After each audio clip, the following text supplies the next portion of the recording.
Here we go.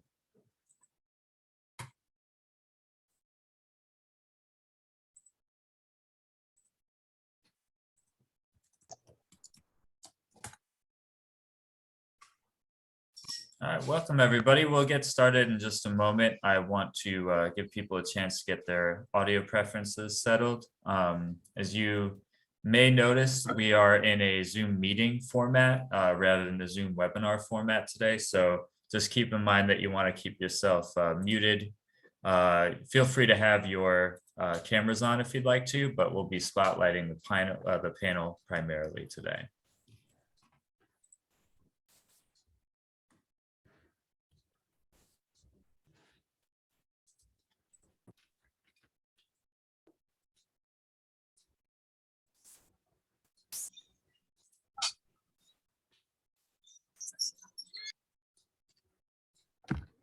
I'll play whack-a-mole with people that forget there.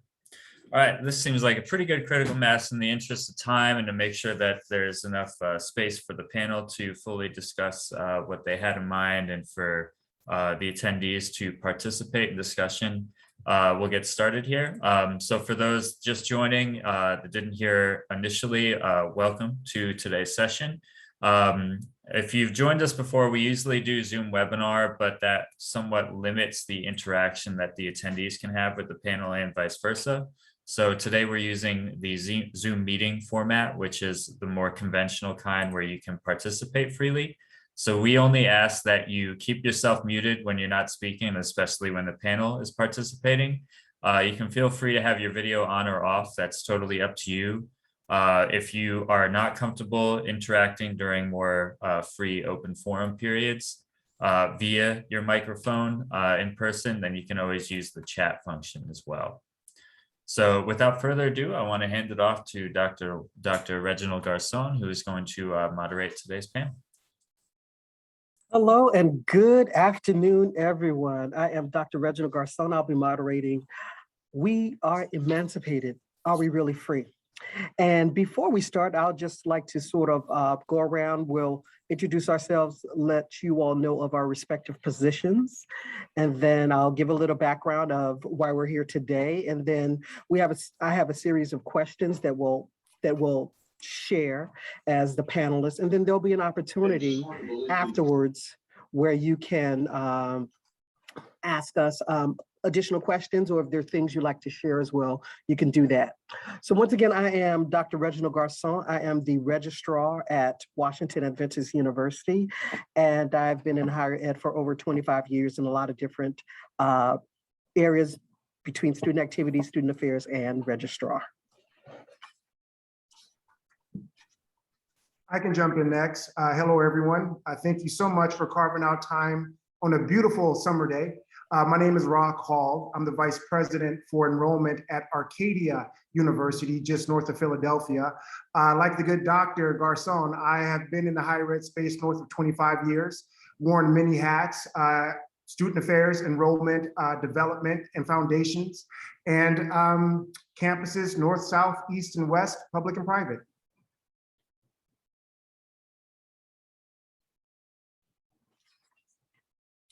I think we'll go with Dr. Bowen next. I think you may still be muted. Okay. Wow, didn't realize I was still muted. Good afternoon, everybody. I'm Dr. Earl Bowen. I'm a university counselor at Cheney University, Pennsylvania. I'm also assistant professor in social and behavioral science at Cheney. I've been in higher ed over 20 years. Most of my career has been in teaching, but in the last several years, I've spent much more time doing more in the counseling and the psychotherapy area. And so it's just a delight to be here, and thank you for inviting me to speak today. Well, good afternoon, everyone. My name is Dr. David L. Graham. My friends call me DG. So I'd like to just invite you to be my friend today. So feel free to call me DG. And I've been in higher education. It's amazing that I'm the last. I've been in higher education for over 30 years. And so I guess I'm the senior member of the panel today. Yeah. So I've had the pleasure or the privilege to also work across 3 different sectors of the academy, worked in student affairs, academic affairs, and intercollegiate athletics. And so for me, I'm delighted to be here with my esteemed colleagues. And so I could get a chance to say this, and I'm gonna call her name one time. I wasn't asked to be here. I was told to be here by Portia Lamar. So thank you, Portia, for this this directive to be here and also be a part of this panel. So thank you. Wonderful. So why are we here today? So first, I'd like to sort of give you a little snapshot of some information that you may already know. And of course, you can have access to looking up this information on your own. But historically, first, I want to talk about the Emancipation Proclamation. You see, on September 22nd, 1862, President Lincoln announced the Emancipation Proclamation during the Civil War. And the definition of emancipation, the legal form of it, is free of slavery. And then when we look at the definition of emancipation in terms of its definition, it's the fact or process of being set free from legal, social, or political restrictions or liberation. And moving forward, we have Juneteenth. Juneteenth is short for June 19th, and it marks the day when federal troops with Union Major Gordon Granger arrived in Galveston, Texas in 1865 to take control over the state, and ultimately enslaved people became free. So as you can see, even though in 1862, the Emancipation Proclamation was announced, it took about 2.5 years for that word to officially travel to Texas and ultimately those individuals to be set free. So Juneteenth is a celebration for the US, but also a celebration for us. You see, there's lots of different holidays that exist, but today it's about recognizing people, our ability to move forward in a world to make it better. Now, when we think of different types of social constructs, there's racism, ageism, sexism, and we talk about all of these prisms that exist, but all of these are external factors. And today, we actually want to focus on some of the internal factors. And this is the prism of the mind, our mental health, some of the social ills that exist for men, especially some of the ones that we place on ourselves. And this is where the accountability comes in. So today, we're going to be answering some questions as it pertains to the perspective of a male, but also a Black male, as it pertains to this concept of the freedom of the mind. And before I begin with our questions, I have two quick quotes. The first quote is by Harriet Tubman. "If I could have convinced more slaves that they were slaves, I could have freed thousands more." And then the second quote is by Malcolm X. "A man who believes in freedom will do anything under the sun to acquire it or preserve his freedom." So today we're going to talk about the freedom of men, but then also how it relates to our mental health. So first question, and first I'll ask it to Dr. Graham, and then we'll continue with our panelists. Can you define manhood and how you would subscribe to that definition of yourself? Dr. Garson, thank you for that question. And first of all, again, I just like to just say I'm glad to be here. And as I thought about the construct of manhood, being a product of a single parent household, I was told that I was a man at the age of 11. I had two younger brothers, and my mother said, you're the man of the house. When you tell an 11-year-old that they're the man of the house, you just took away my teenage years. I did not understand what that meant, not having a father figure in the household. So I had to use the things that the environment provided me, what was outside of my household, other men outside of my household, what the environment provided me, whether it's media, whether it's, friends or, relatives. And one of the things that you would you can kind of talk on, if a young man starts showing emotions, they tell you to man up. So the first thing as I start developing this construct of manhood is that you got to be tough. You can't show emotions. The next thing you start, because I was an athlete as well, so you start thinking about your masculinity. You start defining your manhood and how tough you can be. So no emotions. The next thing you start thinking about is materialistic things. How much, you start thinking about how much you have, how much things you can, you can demonstrate to your community you have. So you start seeing some of the artists on television. So people start showing you those types of things. So you start thinking about materialistic things. And then you start thinking about monogamous, or not being monogamous, social, your social priorities. So you're thinking about being masculine, you're thinking about, your conquest, your social conquest, and you think about materialistic gains. So that's a false construct of manhood.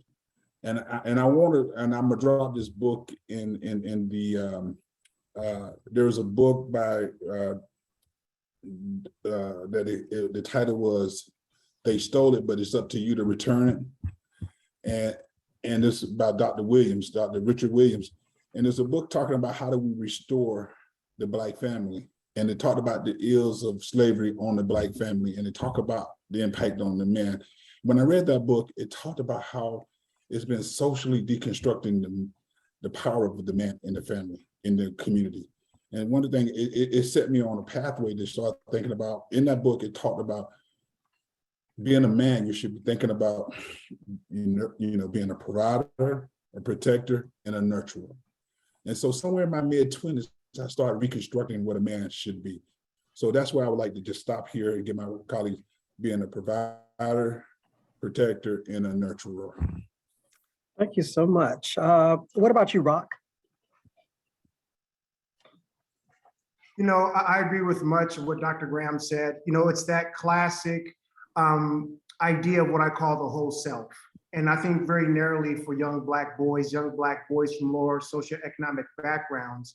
And Dr. Graham said this, there's this false sense of bravado that's instilled in you that causes you to be very reactionary in your stance. And I think at a very young age, within a certain arena, it serves you well, because there's a very physical, real presence and danger that needs immediate attention. I think the disconnect starts as you work as a first generation man and you go up to different arenas, wider arenas, where you have to kind of move to and talk and walk and engage in a different way. A lot of the things that Dr. Graham mentioned then become hangups. And so we have this false sense of bravado around the idea of Black boys, where one, they're often taught to be wanted sexually and not valued as a human. And then in turn, that teaches us to over-sexualize women and not value them romantically. So there's so much deprogramming that has to go on. But very narrowly to your question, the idea of a man is the idea of the whole self, the idea of a balance between intrinsic and extrinsic values, the whole argument of the carrot versus the stick, and a full and balanced understanding of your ego, your triggers, how they hit you, more importantly, how you understand them and react to them within the real moment, because that's where we sink. The second we lose it all. And there are rarely mulligans handed out to Black boys. So we don't get a second chance. I'll stop there and pass the mic. All right, Dr. Bowen. Yeah. I couldn't agree more with my colleagues, what they've said already about this whole idea of manhood. And I think too often in our community, it starts with physicality. That is, manhood is associated with one's physical ability to make things happen, the sweat of your brow. But I really like the idea of framing it, as colleagues have already done, really, that we have to begin to look at manhood in a much more holistic perspective. That is, manhood is not just about one's physicality. It also touches very heavily on this idea of being able to provide for one's family. That's a huge issue, because as we know, for Black men, the unemployment rate is always higher than it is for the American population in general. And particularly if you don't have a lot of skills, that means that ability to provide for one's family becomes much more challenging. It also means that a lot of men in general, Black men in particular, might turn to illegal means of providing for one's family, particularly if there are not a lot of legitimate opportunities out there available to them.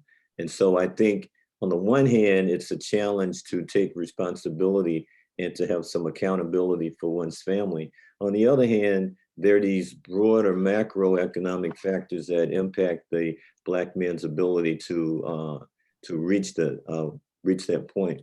It's a great book. I'll end with a book I read many years ago. It was written by a guy named Louis Lomax called To Kill a Black Man. That book was written probably late 60s. It was one of the early books I remember reading when I was fascinated by Black literature and things of that nature. But he uses Dr. King and Malcolm as his two pivotal forces, but he talks about the American dream, that you imbue these men with the American dream, that is, you can accomplish and be all these things. But then when they attempt to obtain the American dream, you then take those things that you block those opportunities. And what Dr. Lomax was saying in this book is that over a course of time, it actually kills the Black man's ability to try to sustain these barriers that are out there in front of them. So I think this is a complicated issue, but I do think the bottom line is that in terms of manhood, we have to look at it holistically. And in terms of, as one of my colleagues said before, men have to be willing to show emotions and not see that as a sign of weakness, but actually as a sign of strength. So I think we have to reframe that in many ways. Thank you. Thank you so much. I'd like to add on, there's several things that my colleagues said that definitely resonated even with my experience. We first talk about, that whole concept of manning up and being tough. That is something that I also grew up with in terms of just, it's almost as if not having that permission to be vulnerable, to show emotion, to even cry. Because if you did, it was a mark of being less than. When I think of other things growing up of what manhood would be considered, I think of words of, well, you could be considered a man when you're 21 or when you have facial hair or if you become a parent. I remember things that my father would tell me. And one of the things that was very important for him that he told his kids, especially the guys, was that, it was about making sure that not only being able to provide, but being able to, have money to do things, to save money, to have some type of status that you're elevated in a particular way. And that was one of those things that really stuck out, because even though it was spoken and said, it was a matter of, well, how you quite obtain that. And when you say status to whom? To me, or is it to others? So it's a matter of how am I internally understanding that, and what am I making of that for myself? So those were some of the things that I heard. And one of the other key things growing up was the register of my voice in regards to how that can project manhood. Because right now, I would say I have a sort of, I'm a tenor per se.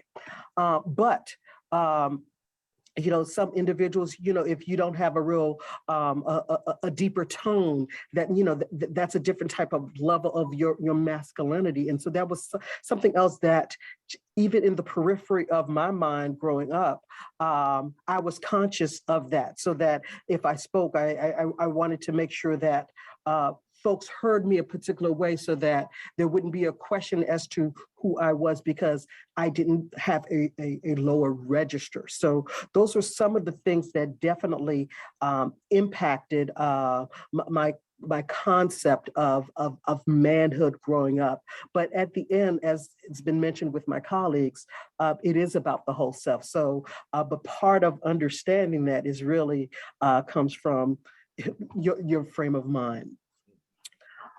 Going into our next question, and we'll have Rock first answer this question. In relation to these various definitions of manhood and how one should behave, be, look, do you think you possess that sense of freedom at work?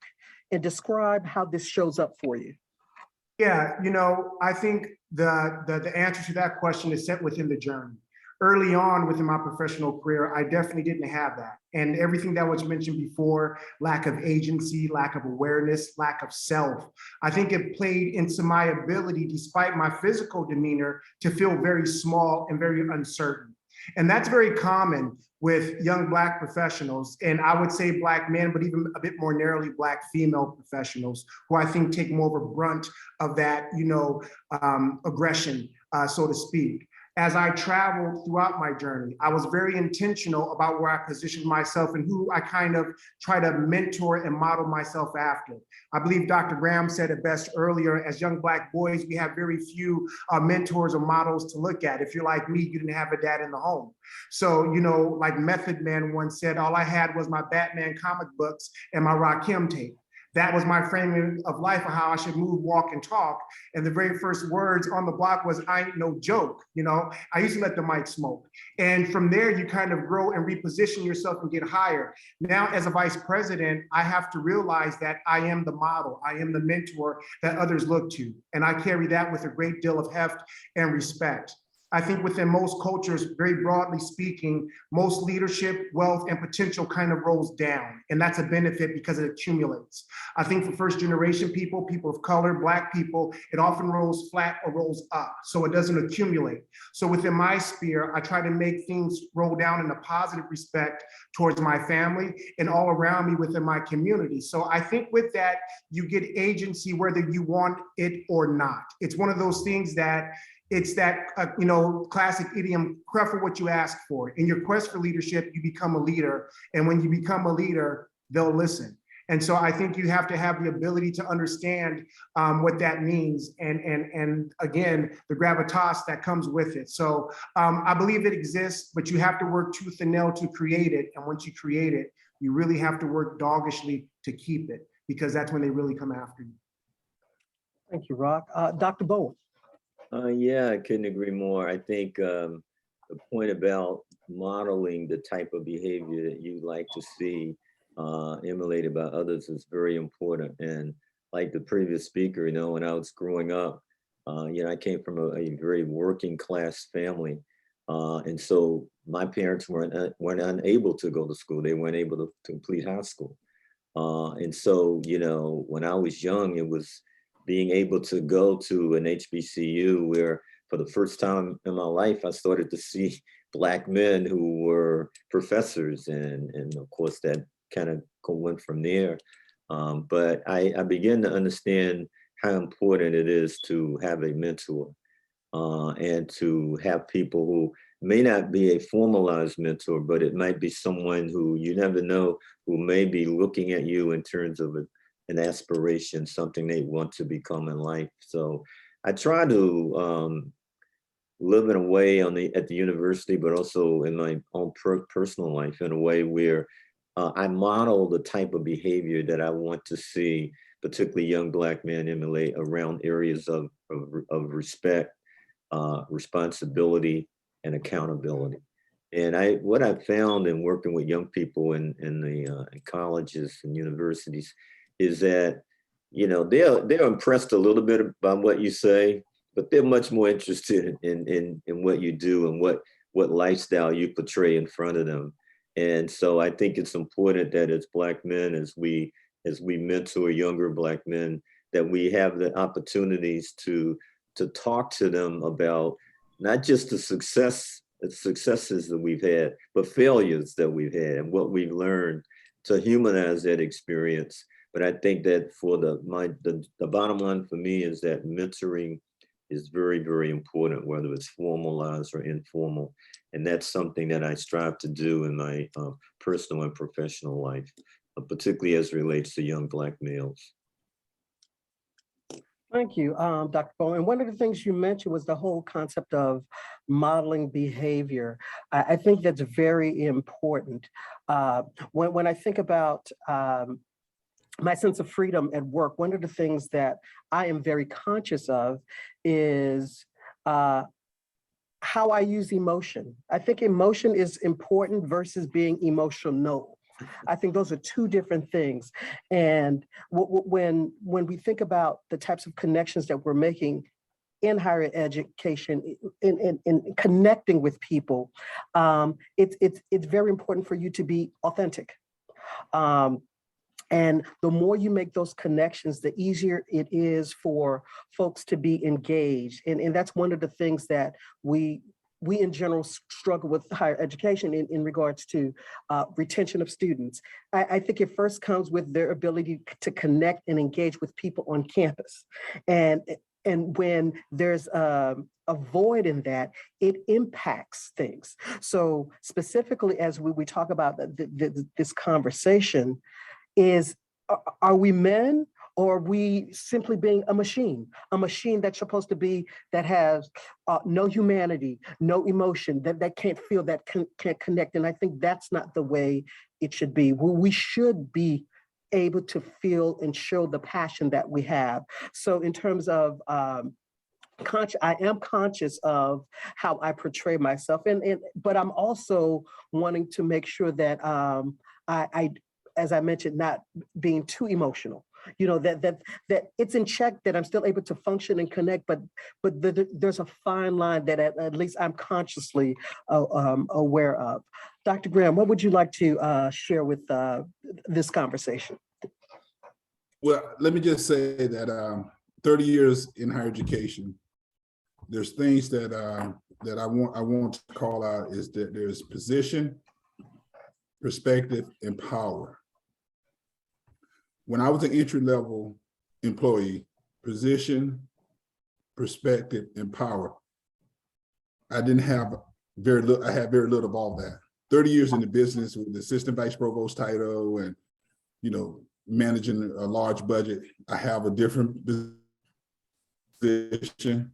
I have a 30-year perspective, and I have a little bit of power. Not that it sees Portia Lamar's power at this point, but here's what I would tell you, is that it's different, and it shows up different where I'm at. And, just going back to Dr. Bowen in terms of being a model, people look to us based on that position, perspective, and power, where you sit on that spectrum.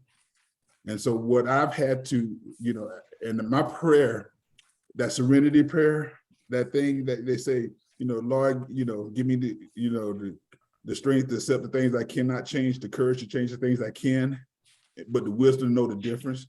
Along that spectrum, that changes with you, because 30 years in the business, you get more information, more knowledge, more wisdom to be able to change things. And over the last 2 years, especially those that's been in the business a long time, the COVID and everything had amplified some situations for me. Let me just say for me. And I had some decisions to make in the moment that I had to stand up and really stand up and say, I got to use the position. I have to use the perspective and the power that I have to say a thing is not, this is not right. And I had to do it before those people that was watching me, because in COVID, everything slowed down so people could see the cracks in the system. And when that moment hit you, what will you do? Because people are watching you. Dr. Bowen said, you said, I think people, they care less about what you say. They want to see what you do. And that's what this is what this is all about, is what you do when the moment hits. And so I just want to add that, add that to the conversation. No problem. I saw a quick question. And I would like to, Oh, go ahead. No, go ahead, Rob. Dr. Garcon, you made an interesting analogy when you said like running like a machine. And I mentor and coach young Black men. I've done it, in Los Angeles, Utah, here in Philly, everywhere. And I have this conversation where I say you have to think like a system and not a machine. Up until this point, young Black men, and I think Dr. Graham said it, you're taught to compartmentalize and kind of silo your emotions. And that's how a machine works. A machine is beautifully imperfect. You can hit a tree in a car, the horn will honk, the tires will roll, the windows will go, but the car won't work. I tell young men, you have to think like a system, think like a runner. If you're running, if your right knee hurts, your core tightens, your weight shifts to the left, your breathing changes because everything is intact with one another. So in order to, develop emotional awareness, emotional quotient intelligence, you have to get away from the compartmentalized silo thinking of a machine and really think more like a system. And that way you have a better interconnected check of those emotions, whether they run hot or cold, no matter the arena, because again, those external factors, they're nonlinear, they're nonstop, they're cyclical, and they won't let you breathe for a minute. You can't let it get to you. Thank you, Rock. And I saw a quick question in the chat, and thank you for the question. And it's regard, how am I defining too emotional? The best way I would define it in two different. If something's going on and I can't convey my message, if I'm trying to communicate something and I'm so caught up in the emotion and I can't get it, that's being too emotional because you can't get your point across. And it would sort of prevent you, another way if it's preventing you from being able to do work because you're so caught up in the emotion. Now, I think it's also important to say that there will be times that, okay, something might be too heavy for you and you have to step back, but you have to take that moment to recognize and realize where you are, what space, what mental space that you are in, and whether or not you can move forward to convey a message, have a meeting, have a dialogue with someone, or you need to step back, take a pause, regroup. I remember speaking with a colleague of mine who is in a very interesting work situation where there's some challenges with her immediate supervisor, and it's a bit debilitating for her, and she gets caught up in the motion. And one of the things that I suggested to her is that, of course, validating what she's feeling, but also saying, find those moments wherever it might be to step away. If it's a matter of saying, hey, could I call you back, or could we re-meet at some other time, but allow yourself to have that space to regroup. And it's when you don't allow that space, then you can't really move forward. So that's how I would answer that question. I'm not sure if anyone else has anything they want to add to defining being too emotional. No, I'll say I disagree. Overall lack of control and the inability to reel it in when you really need to. And let me just say, sometimes it's not how you define it, it's how other people define it. Because as a 6'3" Black man, and I would tell you, when I fling my arms like this, if someone that's smaller than me said that David Graham got emotional, then I'm emotional. So I've gone through media training or other kind of training that said you should always clap your hand on the table and avoid the sudden moves. I hate that. Yes. If I may follow, I'm the one who asked. Because if you're in a room with somebody that's not familiar or have low cultural competencies, then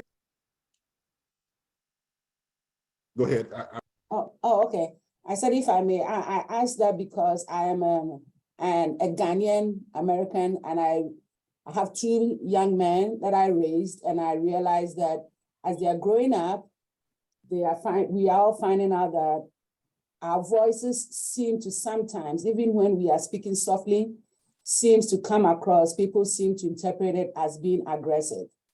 The same thing that somebody would say, and maybe a Caucasian members may say, that would not be interpreted as aggressive for African Americans or Ghanaian Americans, Africans, because of the way our voices carry, it comes across as aggressive. And sometimes that could in itself be interpreted as, in quotes, emotional, which is why I asked that question, because I realized that that's a problem also even for ladies as well.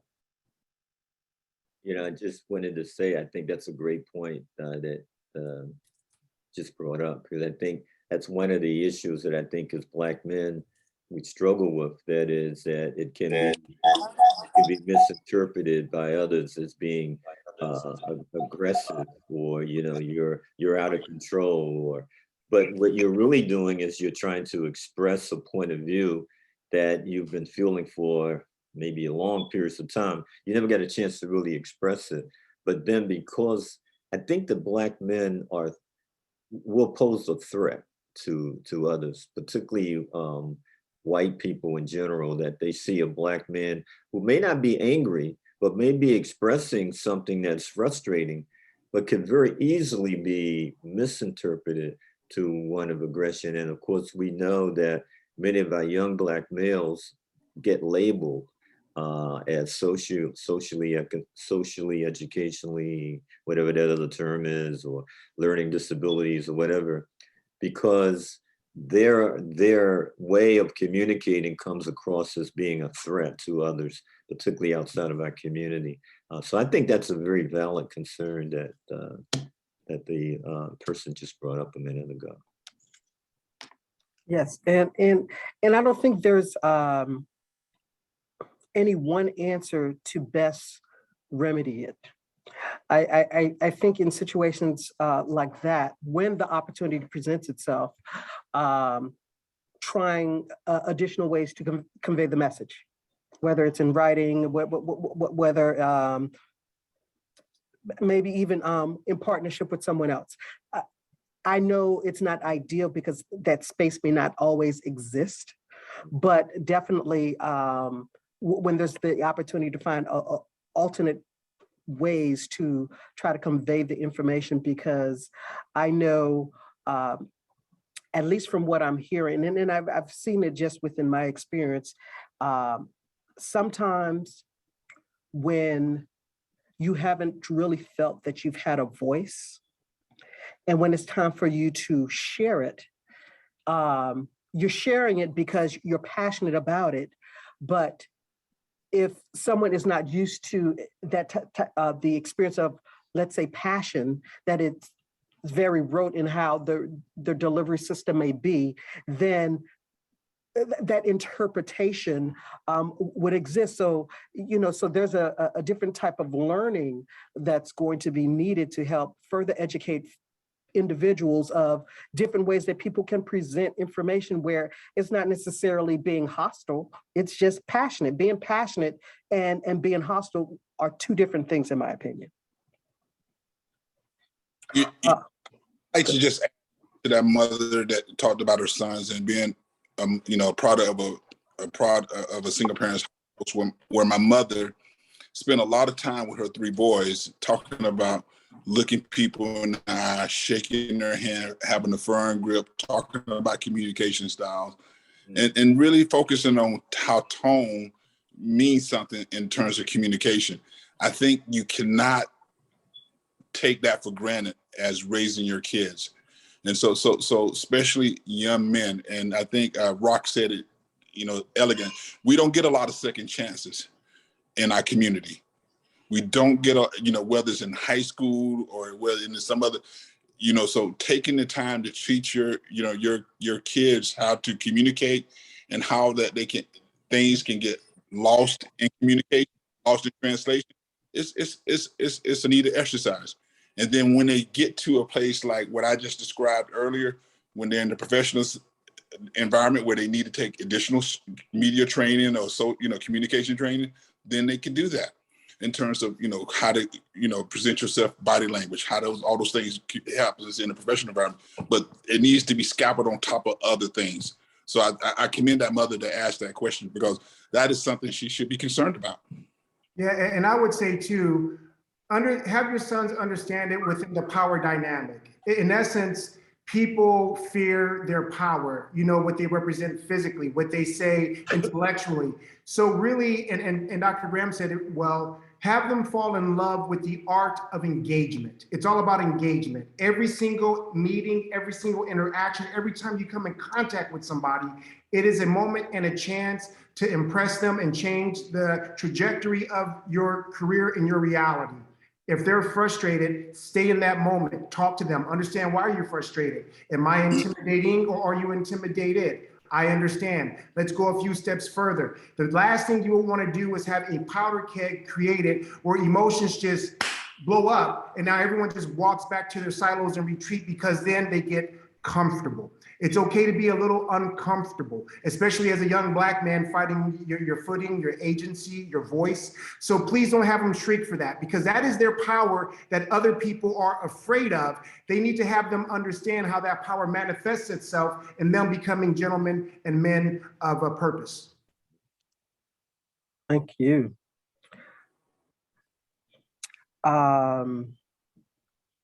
We will, so thank you for that question. We will go into some strategies in a little bit. But one of the questions that I wanted to quickly ask, what are some of the fears, we're doing a little pivot, of getting healthcare or going to the doctor as Black men? Where's this framework coming from in terms of this fear or reluctance of getting assistance? Dr. Graham, would you mind starting off with some of your thoughts on that, followed by Rock? Well, I would tell you, I didn't start seeing a therapist until my mid-30s. You know, I thought it was taboo to talk to someone about your mental health. And, you know, I knew that there's people out there that can, you know, whether it's a therapist or a psychologist or a psychiatrist, I didn't, growing up, that was not the thing to do. If you didn't talk to your minister, that was the thing that, you know, and for me, as we get into thinking about health, whether it's mental health, physical health, I think we have to open ourselves up to the science that exists, whether it's, you know, physical, mental, psychological, you know. So I just, you know, for me, I'm right now. I think I'm a borderline hypochondriac, so to speak. You know, I want everything that's available to me. You know, so for me, I just think that was the biggest hurdle for me in my life, is just sitting down talking to a therapist and really thinking about how, you know, I think about when the lights come on in my car. My oil light went off not too long ago. I immediately went to the auto shop and said, hey, my light went off. What are the lights in your body? What is the lights in your, you know, your psyche that goes off that you just ignore? But if your car gives you a signal, you take it to the auto mechanic right away. But personally, your physical health or your mental health, you don't do anything about it. You just sweep it under the rug. So I just stopped there. I would say I totally agree. And that's how we were conditioned to think. As young Black boys, oftentimes we're in front of authority, it's in a very punitive way. You better listen. You better start acting right. You know, you better pick yourself up by your bootstraps. And so this idea that counseling is yet to be holistic to us is very abstract, because to that point, our counselors were probation officers, school counselors with 700 caseloads, people oftentimes at the end of their rope who were trying to do the best they could, but had very little means to do it. And so as a young professional, I give talks about being an executive professional. Now you're in a position, you are in power. You do have a budget and you have to manage people. The trickiest part about managing people is managing people. And so you really have to understand your triggers. And so when you go through executive coaching as an adult, you really see it and you frame it differently. And I agree, Dr. Graham, everyone talk to a coach, talk to a counselor, talk to someone who is disciplined, accredited, and has the pedigree to understand you and really help you along that journey. A lot of times, I think within the healthcare profession writ large, you know, we as Black people are conditioned to fear it. You know, my earliest memories as a kid was going to the community health clinic to get shots, and you had a frazzled doctor running in circles, my mom carrying me in on her hip, and the first thing she says is, take his damn shirt off. You know, wasn't how are you doing, Mrs. Hall? How was your day? The very first words out of her mouth, take his damn shirt off. And that was the introduction into the healthcare system for me. And you can play that out across counseling, medicine, and it just, we have to break that thinking and that cycle to understand that we belong and we are deserving, and that, it is a benefit to us and it will make us better.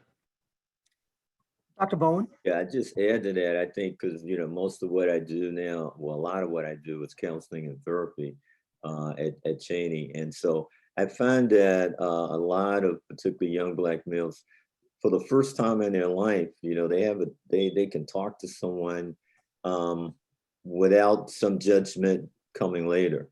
And so I think the key is relationship building and trust. That is, that they have to sense that you have their best interests, that you can build a relationship with them, and that they can trust you. Those two things will set the stage for more an open relationship. But obviously, over the course of time, many of us have had bad experiences with doctors, whether it was on the medical end or maybe even on the psychiatric part, because of the stereotypical views that the larger society will often bring and have these preconceived notions about Black people. We have to dispel those, obviously. But I just want to end this segment, because I know our time's running close, by saying that I think what we got to do is, particularly counselors, that we have to go back to this idea of the extended family. That is, that back in the day, I'm dating myself, it was a village that you could go to for whatever different ailments that you may have had. We have to begin to look at our students as part of the village, and that we may be sometimes taking away these titles that we call ourselves. I know in the academic realm, we need those titles, but as far as our relationship with the young people that we deal with, we have to begin to look at it as part of the village, part of an extended family, and looking at the young people that we service, not necessarily as a customer relationship, but as part of young people who could be our nephews or our niece or someone else in our family, that we have to adopt the extended family concept, kinship ties, informal kinship ties, as a way of building those relationships that will lead to trust and that will open up clear lines of communication that I think is so much needed. So that communication is huge, but setting the stage for that, we have to dispel the myth that quote unquote therapy is something bad, but reframe it as something that's necessary. And it's going to lead to some positive things. But I'll stop there because I know our time's running low. Sure. Thank you, gentlemen, for those thoughts. I'd like to just quickly tag on to some of the things you stated. And growing up, it was very similar for me. Now, although I didn't necessarily have a negative experience personally, but my experience growing up in terms of what I saw in the men within my family, I am of Haitian descent. So and I'm sure it's no different than just any other race per se, but what I experienced was when it comes to the men's health, they didn't talk about it. There were a lot of individuals, males in my family that died early, and it was a matter of why, and it wasn't until much later as an adult and inquiring, because there became these themes, and the themes were heart related and cancer.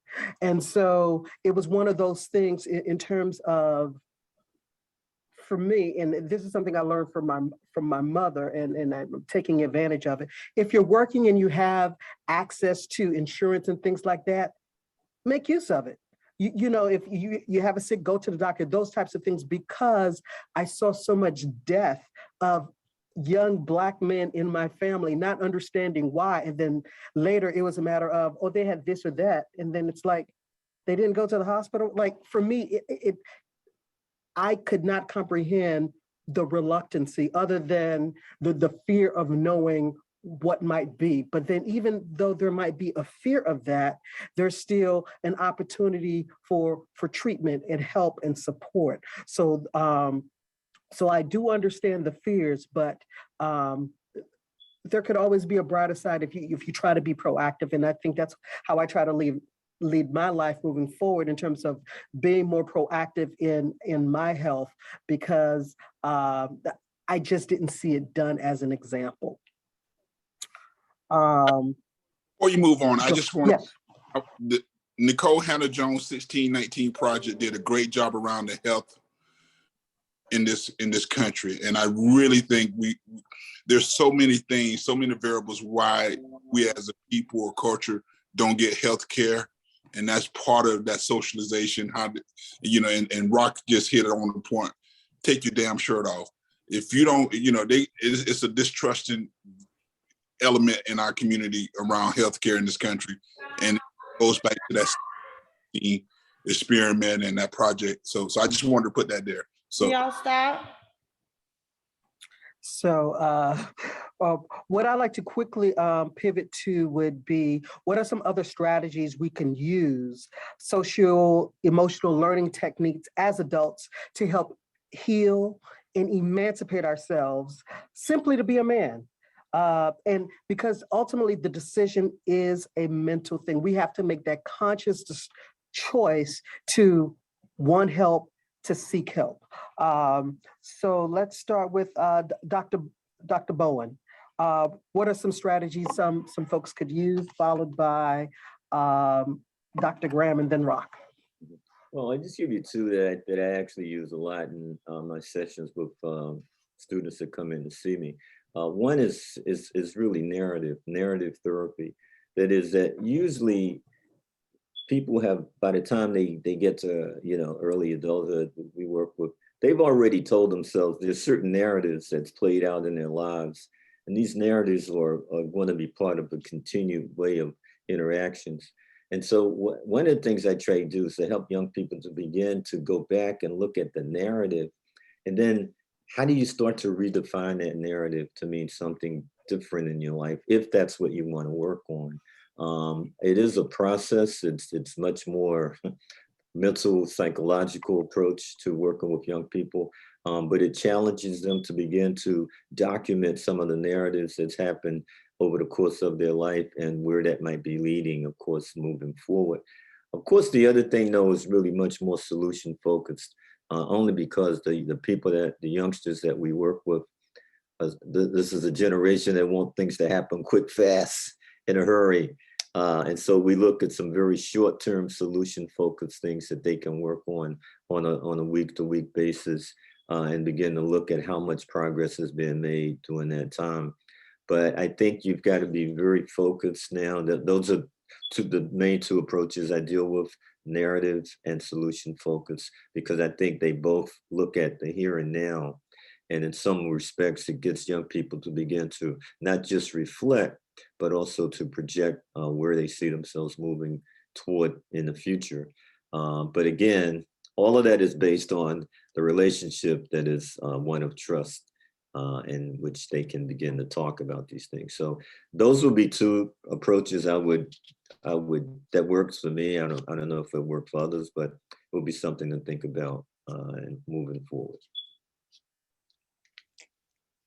So to add to that, and I think there's no silver bullet. So it's a collective. I think to add to that narrative part, when I'm talking to Black men, regardless of age, I started talking to my son when he was 11 years old. He came into a room one time and said he heard my wife refer to me as father. Do you want something to eat? And then my son said to me, and I said, yes, mommy. And then he came to me and said, I want my own mommy. I said, one day you get your own mommy, And so the thing that I wanted him to know is that the narrative I wanted to set for him, the highest achievement to becoming a man in my life, and I said, is really when you become a husband, father, and so when you become, so becoming a husband and a father, to me, that's the highest achievement a man can have. And then when I start talking about those things earlier about redefining the man, for me was talking about, nurturer, protector and provider. When I'm talking to men, they get the protector and the provider part because that fits into that machismo, right? But that nurturing part is the hard part for us because now they get into the vulnerability, they get into the emotion part. How do you flex apart? How do you flex around your emotions when you're dealing with your wife, when you're dealing with your daughter, when you're dealing with other men? And so for me, that's what we spend a lot of time in my conversations with, regardless of the age of the man, because I'm talking to my colleagues, I'm talking to, men older than me, and I'm talking to men as young as my son about that nurturing part. How do you be vulnerable with yourself and other men? And it's okay to be vulnerable. I'm not going to tell you it's not, don't cry, man up. I'm saying it's okay to deal with emotions, but how do you deal with that emotion? Because that's the part you're going to use to nurture your family and protect and provide. And so for me, I think adding to that narrative and then to try to talk about those high achievement of being a man is, is being able to be a husband and a father. Yeah, and I would say to round it out, I'll focus a bit on the mechanics. A good night's sleep, lots of water, very little sugar. I think an MC said it best. Winning is a habit. Get into it. And so in a way to do that is you really have to walk, talk, and believe it. You are what you believe you will become. And so I think the mechanics of that is having a clear head, having the ability to be here and to be here now. And most importantly, understand what affects you, what triggers you, and how you can engage artfully to maneuver around it. Because life is a beautiful struggle, and oftentimes we do swim uphill, but it's doable. Perfect. A couple things I wanted to quickly add to that. Other little strategies. Sometimes we don't take a moment to even take a breath. Yeah. Just taking a deep breath and release. Sometimes when we don't do that, then it's almost like working on adrenaline, but the thing is, at some point it's going to die out. So being able to take that breath, being able to have even balance in your life, whatever that might look like in terms of extracurricular activities, what else are you doing outside of work, outside of home, that's feeding you personally to build yourself up? I think that's important. The next thing I wanted to talk about is just quickly finding those individuals who you can connect with, who you can talk to. Sometimes it is just a matter of having other guys you can speak with to share learned experience and to bounce things off. But then sometimes you may need more professional help, or sometimes it just might need to be someone that you're not even connected to. One of the things that I took advantage of actually this past year is I have a spiritual advisor.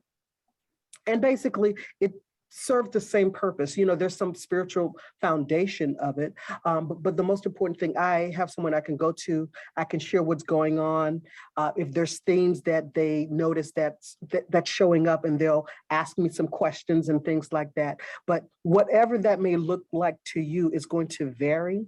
But it first starts with looking inward and saying, what kind of support do I need? And sometimes you may not know. But it starts with talking with someone, and then if there's a need for more professional help, then you can go towards that route. But it's important to have that space. And the other thing I would say about that space is that freedom mentally of thinking, okay, here's someone I can talk to. They really don't know me. However, I can be free. I don't feel judged because they don't know me. So that I feel they would be more open, because there's things I would share with them that I wouldn't necessarily share with my best friend, although it's my best friend. So those are some of the things that I wanted to at least share to add to this conversation. But definitely find someone to talk to. The last thing I wanted to just quickly ask, and then I do have an announcement for everyone, would be, how can we, in terms of empowerment, what can we ask of or tell our loved ones, friends, family, spouses, coworkers, how they can support us? What are some things that we can share? Please let us know. Let's see, Dr. Bowen. Yes, I would say to break down the silos that that my coworkers, people who work in other departments, understand that basically we're all on the same team. We have different functions, but the more that I understand about what they're doing, and the more they understand about the work that I'm doing, the better we're going to be able to work together as a community. So I think if the main thing would really be communication, both formal as well as informal.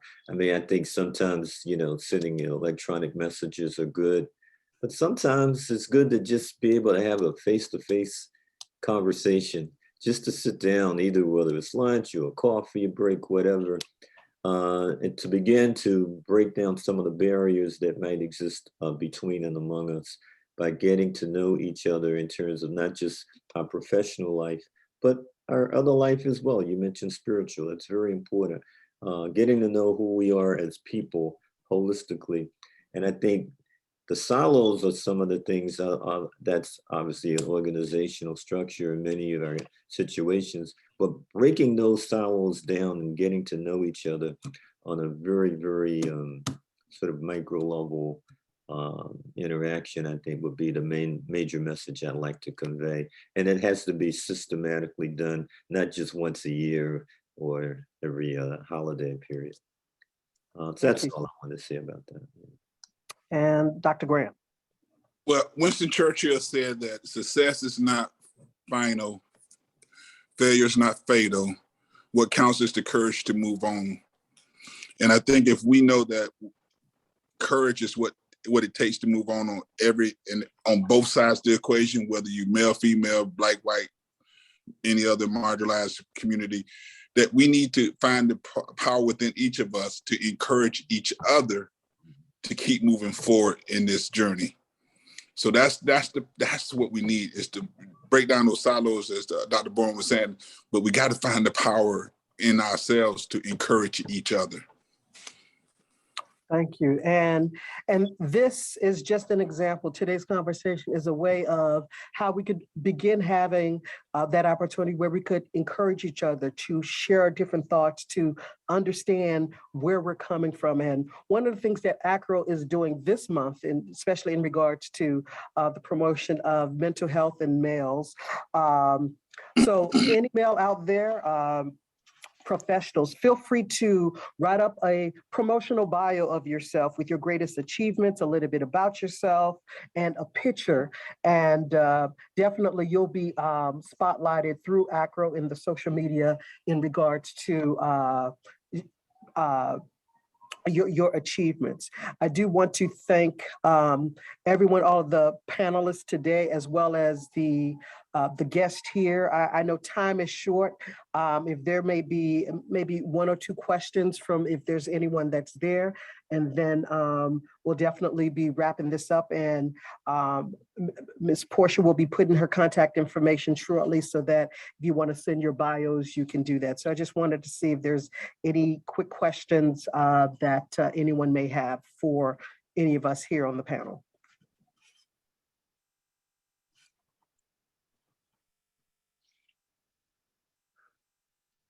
I don't see anything in the chat, and I don't see any hands raised, so